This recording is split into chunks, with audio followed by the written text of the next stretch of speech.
यह लड़की अचानक नींद से जागती है और उसे एहसास होता है कि उसके मुंह में किसी ने काला डंडा ठूंस दिया है।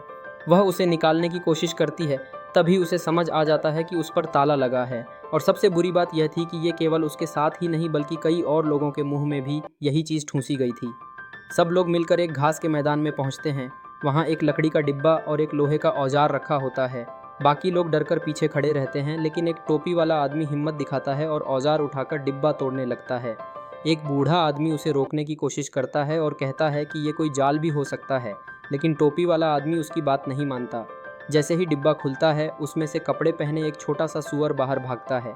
फिर अचानक टोपी वाले आदमी को डिब्बे में और चीज़ें दिखाई देती हैं। वह उन्हें खींचकर बाहर निकालता है। सब लोग हैरान रह जाते हैं क्योंकि डिब्बा हथियारों से भरा होता है। उसमें बंदूक, तलवार, भाले, कुल्हाड़ी सब कुछ होता है। अब बाकी के लोग हथियार लेने दौड़ पड़ते हैं, लेकिन एक लड़की को जमीन पर पड़ा छोटा लिफाफा दिखता है। उसमें ताले की चाबी होती है। वह चाबी से सबके मुंह खोल देती है। तभी बूढ़ा आदमी उसे एक बंदूक देता है और एक शख्स उसे सिखाने लगता है कि बंदूक कैसे चलाते हैं।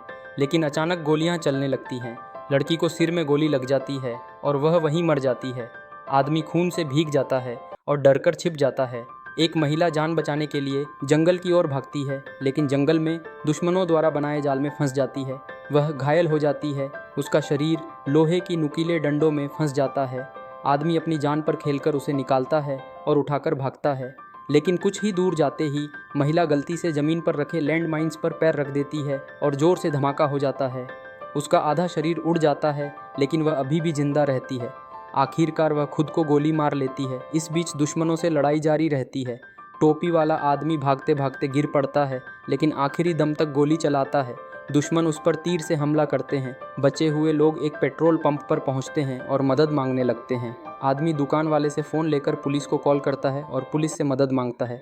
इसी बीच उनके साथी जहरीला खाना खाकर मरने लगते हैं। फिर अचानक वही दो बूढ़े लोग गैस मास्क पहनकर अंदर आते हैं और जहरीली गैस छोड़ देते हैं। असल में वे बूढ़े लोग भी दुश्मनों के साथ मिले हुए थे। उन्होंने आसानी से 3 लोगों को मार डाला, फिर पंखा चलाकर जहरीली गैस बाहर निकाल दी और पूरे सबूत मिटा दिए। सब कुछ तैयार करने के बाद वे अगली शिकार का इंतजार करने लगे। कुछ ही देर में असली नायिका आ जाती है। उसका नाम है स्नोबॉल। वह दिखने में सख्त लगती है। वह दुकान वाले से सिगरेट मांगती है और जूते से पैसे निकाल कर देती है। दुकानदार और उसका साथी समझ जाते हैं कि यह औरत साधारण नहीं है। स्नोबॉल को भी शक हो जाता है, लेकिन वह चुप रहती है। वह नोटिस करती है कि यहाँ की सिगरेट की असली कीमत $6 होती है, जबकि दुकानदार झूठ बोल रहा है। इससे उसका शक और गहरा हो जाता है।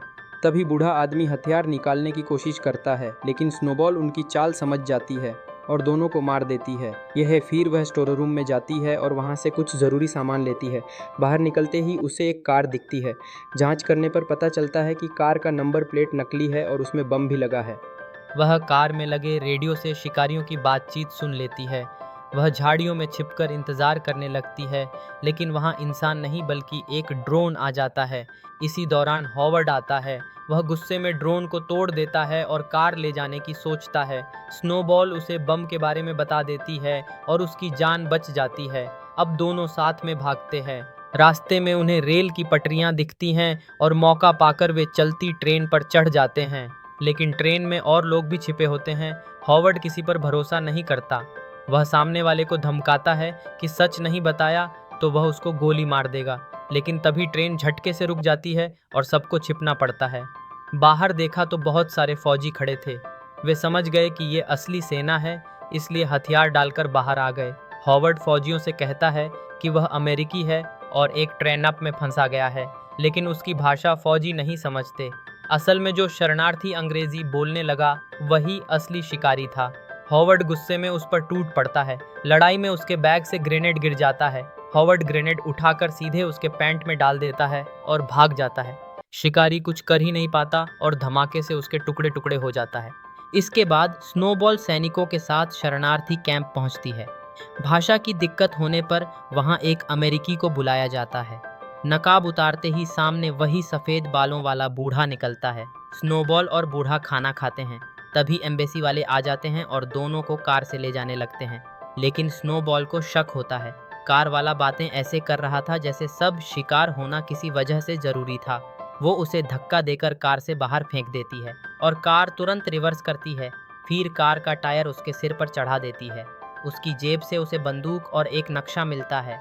नक्शे में पूरा प्लान बना होता है। बूढ़ा आदमी डर जाता है और कहता है कि ये जाल भी हो सकता है। वह कार लेकर भागना चाहता है, लेकिन स्नोबॉल पीछे हटने को तैयार नहीं होती। असल में स्नोबॉल पहले एक फौजी थी, लेकिन अब टैक्सी चलाती थी। वो बोरिंग जिंदगी से तंग आ चुकी थी, इसलिए अब यह सब उसे डरावना नहीं बल्कि रोमांचक लग रहा था। दोनों शिकारियों के ठिकाने की तरफ लौटते हैं। स्नोबॉल चालाकी से एक शिकारी को मार देती है, फिर सुअर को अंदर छोड़ देती है। शिकारी घबराकर गोलियां चलाने लगते हैं। स्नोबॉल स्नाइपर से उन्हें गिराती है, तभी एक ताकतवर आदमी उस पर हमला करता है, लेकिन 3 ही वार में स्नोबॉल उसे भी गिरा देती है। इसी बीच बूढ़ा आदमी भी आ जाता है। बचे हुए शिकारी और स्नोबॉल आमने सामने हो जाते हैं। तभी उन्हें रेडियो का आवाज़ आता है। जो असली बॉस होती है चाल चलती है और बूढ़े आदमी को स्नोबॉल पर शक दिला देती है। आखिर में स्नोबॉल मजबूरी में बूढ़े आदमी को मार देती है। अब सामने आती है असली बॉस एथेना। 1 साल पहले वही इस सब की मास्टरमाइंड थी। वह एक बड़ी कंपनी की सीईओ थी। उसने दोस्तों के साथ मजाक में चैट पर कहा था कि कुछ लोगों का शिकार करना सबसे मज़ेदार होगा। बस यही मजाक इंटरनेट पर लीक हो गया। हैकर्स ने चैट बाहर निकाल दी, नेटिजन्स ने इसे बढ़ा चढ़ाकर फैला दिया और फिर एथेना और उसके दोस्तों की प्राइवेट जिंदगी उजागर कर दी गई। सब लोग उन पर टूट पड़े, उन्हें ट्रोल और अपमानित करने लगे। गुस्से में एथेना और उसके दोस्तों ने ठान लिया कि जब सब कहते हैं हम गरीबों का शिकार करना चाहते हैं तो ठीक है, अब सच में करेंगे। उन्होंने 11 लोगों को पकड़ लिया जिन पर यह सब फैलाने का आरोप था। लेकिन गलती ये हुई कि उनमें से एक का नाम स्नोबॉल तो था, पर वह वही स्नोबॉल नहीं थी जो अभी जिंदा खड़ी है। असल वाली स्नोबॉल निर्दोष थी, पर अब शिकारी गलत शिकार चुन चुके थे। इसके बाद कहानी सीधा पहुंचती है स्नोबॉल और एथेना की अंतिम लड़ाई पर। स्नोबॉल दुश्मन बॉस एथेना के ठिकाने पर पहुंचती है, लेकिन गेट बंद रहता है। एथेना उसे हथियार डालने को कहती है और गेट खोल देती है। वह डरते डरते अंदर जाता है, सोचती है शायद कोई ट्रेन अप होगा, लेकिन अंदर देखती है कि एथेना तो आराम से किचन में खाना बना रही थी। शुरू में दोनों सीधा नहीं लड़ते। एथेना घमंड से स्नोबॉल को ताना देती है कि वह सिर्फ इंटरनेट पर गालियां देने वाली निकम्मा इंसान है। स्नोबॉल जवाब देती है कि उसने गलती से उसको चुना है, वह असली गुनहगार नहीं है। लेकिन एथेना उसकी बात नहीं मानती। बातों बातों में अचानक दोनों एक दूसरे पर टूट पड़ती है। स्नोबॉल जल्दी से बच जाती है और लड़ाई शुरू हो जाता है। लड़ते लड़ते दोनों किचन से बाहर निकल जाते हैं। एथेना चाकू उठा लेती है और स्नोबॉल पास में पड़ एक दुपट्टा पकड़ लेती है। दोनों भिड़ जाते हैं। लड़ाई के दौरान स्नोबॉल घायल हो जाती है, उसकी कमर पर वार लगता है, लेकिन वह हार नहीं मानती। दोनों देर तक लड़ते रहते हैं और थक जाते हैं। आखिर में स्नोबॉल एथेना को गिरा देती है और दोनों जमीन पर घायल पड़ी होते हैं। मरने से पहले एथेना आखिरी सवाल पूछती है और फिर वहीं दम तोड़ देती है। इसके बाद स्नोबॉल उठकर उसका बनाया खाना खाने लगती है। वह खुद पर आग से जलाकर घाव को बंद करती है, फिर एथेना के महंगे कपड़े पहन लेती है और उसकी शराब उठाकर निकल पड़ती है। साथ में एथेना का पालतू कुत्ता भी ले जाती है। आखिर में स्नोबॉल विमान में बैठी होती है।